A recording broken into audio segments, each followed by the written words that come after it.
To M.M Dostoyevsky, Petersburg, April 1st, 1846. Dear brother, I am sending you a helmet with all the trappings and a pair of epaulettes.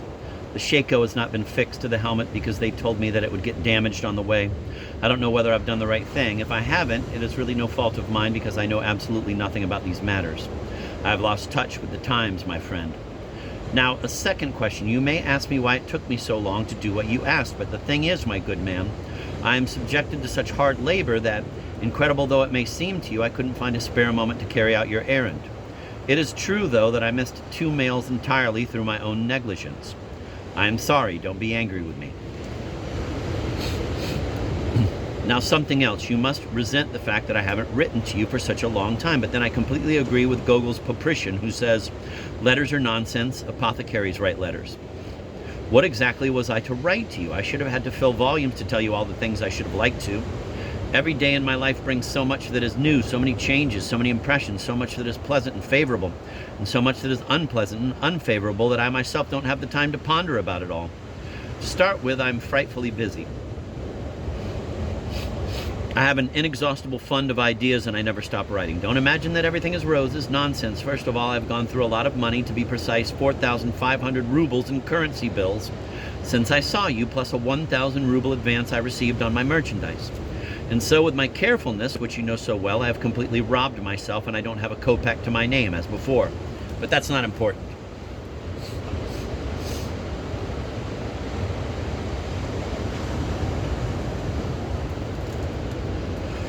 My fame has reached its apogee.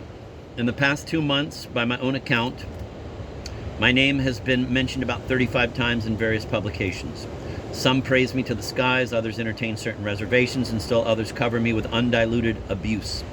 What could be greater or better than that? But the painful and disgusting side of it is that my own group, our people, Belinsky and all the rest, are displeased with Golyadkin. Their first reaction was one of unqualified enthusiasm, a lot of talk, noise, and chatter. Then they criticized. That is to say, everyone agreed, i.e. our people and the public at large, found Golyadkin so boring and dull and drawn out that it was quite impossible to read.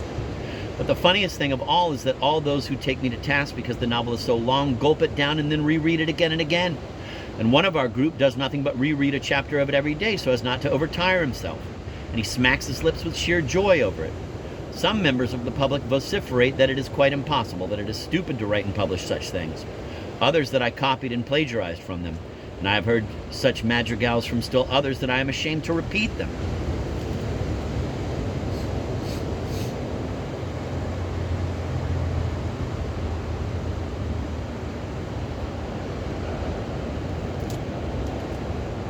As to myself, there was a moment when I was gripped by despair. I have a terrible weakness, a boundless pride and egotism.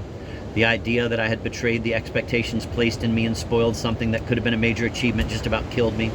I am sick of Golyadkin now. Much of it was written in a hurry and when I was tired. The first part is better than the last. Alongside of sparkling pages, there's rubbish and trash that turns the stomach and is painful to read. And this is what has made my life infernal for some time and made me sick with grief. I'll send you Golyadkin in a couple of weeks, brother, and you will read it. Then write me everything you think of it. I'll skip writing about my life and my apprenticeship and tell you some of the news. First, a tremendous piece of news. Belinsky is leaving Notes of the Fatherland. His health is completely ruined and he is going to a spa, perhaps abroad. He won't take up literary criticism again for 2 years, but to shore up his finances, he is publishing an anthology of titanic proportions, 60 printer sheets. I'm writing 2 stories for him, 1, Shaved Off Whiskers, and 2, A Tale of Abolished Chancelleries. Both pieces full of stunning, tragic interest and, I guarantee in advance, as terse as can be. The public is waiting impatiently for something by me to appear. Both these stories will be quite short. On top of that, I must write something for Krajewski and a novel for Nekrasov. All that should take me about a year. Now I'm finishing Shaved Off Whiskers.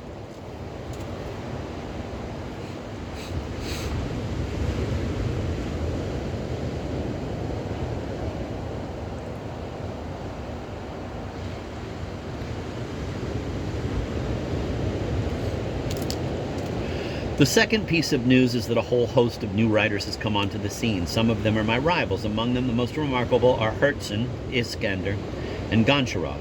The former has already been published, the latter, as a beginner, is yet unpublished.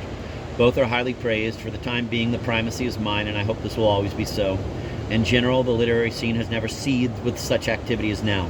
That is all to the good. Number 3, I may come over to visit you either very early in the season or very late, or not at all. I have debts. I shan't have any money, and I wouldn't think of coming without money. And thirdly, I'm buried in work. The future will tell.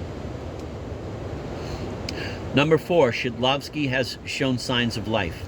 His brother came to see me. I am beginning to correspond with him. Number 5, if you want to earn something in the literary field, my beloved friend, there's an opportunity for you to sparkle and even to cause a stir with a translation. Translate Goethe's Reineke Fuchs. I have even been solicited to ask you to do the translation because it is needed for Nekrasov's anthology. If you like it, if you feel like it, translate it. Don't hurry, though, and if I don't come by May 15th or June 1st, send your translation here if you have it ready. Everyone will be leaving for the summer, but if I can manage it, I may be able to place it in somewhere this spring and bring you the money when I come. And if not in the spring, then in the fall, for sure. You'll certainly get money for it. Nekrasov is a publisher. He will buy it. Belinsky will buy it. Ratkov will buy it. And as to Krajewski, he is entirely at my disposal. It would be a profitable business. They have been talking about that translation around here. And so start if you want to do it. And I vouch for its success with my life. If you translate 3 chapters or so, send them on to me. I'll show it to those gentlemen, and it's quite possible that they'll give you an advance. Never have I been so rich in activity as I am now. Everything is seething. Everything is on the march. Well, we'll see what comes of it. Goodbye, my beloved brother.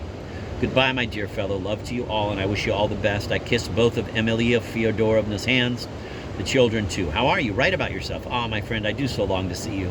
But what can I do? Verochka has been married for 3 months now. I understand she's happy.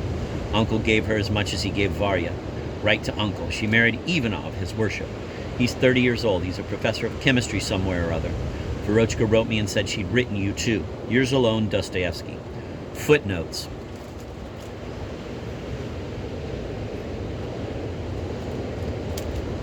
The military accessories that Dostoyevsky sent to his brother were evidently cheaper in Petersburg than they were in Revel, where Mikhail was still stationed. Paprician is the main character in Gogol's Diary of a Madman, 1835. Belinsky's anthology of titanic proportions never appeared, but all of its intended contents were eventually published in the Contemporary, except for the 2 stories Dostoyevsky was working on, Shaved Off Whiskers and A Tale of Abolished Chancelleries, which he never finished.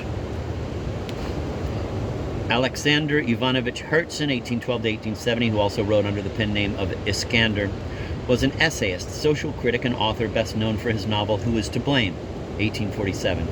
His memoirs, My Past and My Thoughts, 1861, and the magazine he published together with Nikolai Platonovich Agarioff, The Bell. In the 1840s, he contributed a number of articles to Notes of the Fatherland, and he came to exercise an influence on Dostoevsky comparable to that of Belinsky. Herzen left Russia in 1846 and thereafter lived chiefly in London, where Dostoevsky visited him in 1862, and in Paris. Ivan Alexandrovich Goncharov, 1812 to 1891, was a novelist and a member of the Belinsky Circle. His An Ordinary Story, 1847, was praised by Belinsky even before it was published in the Contemporary. Dostoevsky expressed respect for Goncharov's skill, and the two never clashed either in private life or literature. But Dostoevsky was nevertheless critical of Goncharov's, quote, German, end of quote, punctiliousness and seeming lack of passion. Mikhail's translation of Goethe's Reineke Fuchs was published in Notes of the Fatherland in 1849. Contrary to what Dostoevsky says, Ivanov taught not chemistry but physics.